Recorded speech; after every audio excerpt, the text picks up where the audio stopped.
तर आज जो आहे तर तो बऱ्यापैकी हा आमच्या पार्किंग लॉटचा व्लॉग आहे. तर आजसुद्धा खूप सारा पाऊस होता आणि माहेरून जे आहे तर ते दादा येणार होता आणि मम्मीने जे आहे तर ते माझ्यासाठी खूप काही काही पाठवलं होतं. तर तुमच्यासुद्धा माहेराहून असा वानोळा येतो का? तर मुलांना जे आहे तर ते फरसाण आवडतं आणि हे जे चिनेमातीचं भांडं होतं तर ते माझ्यासाठी, मला असे किचनमध्ये भांडे ठेवायला खूप आवडतात.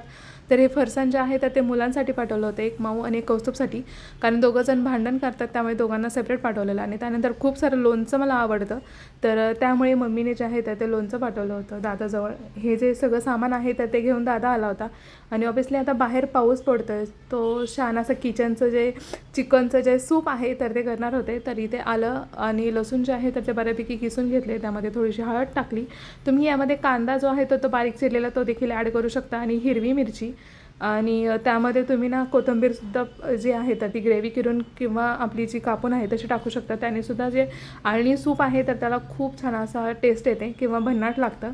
तर ते सगळं जे आहे प्रिपरेशन तर ते करून घेतलं आणि अळणी सूप जे आहे तर ते व्हायला ठेवलं, कारण बाहेर जे आहे तर पाऊस पडत होता आणि त्यामध्ये चिकनचं सूप खूप छान लागतं. तर दुसऱ्या दिवशी मला करायची होती इडली. तर त्यासाठी मी बघा इथे 1 वाटी जी आहे तर ते एकाच वाटीने डाळ घेतली होती आणि त्याच वाटीने 2 वाटी तांदूळ. तर अशा प्रमाण जे आहे तर ते बऱ्यापैकी मी भिजत घालत असते. आणि यामध्ये तुम्ही चिमूटभर जे मेथीदाणे आहेत तर ते सुद्धा टाकू शकता.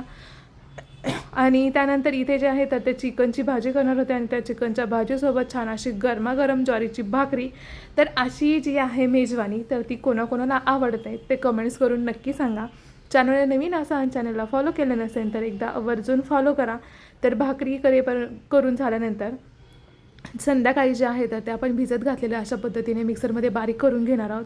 सो आजचा व्लॉग असा होता. कसा वाटला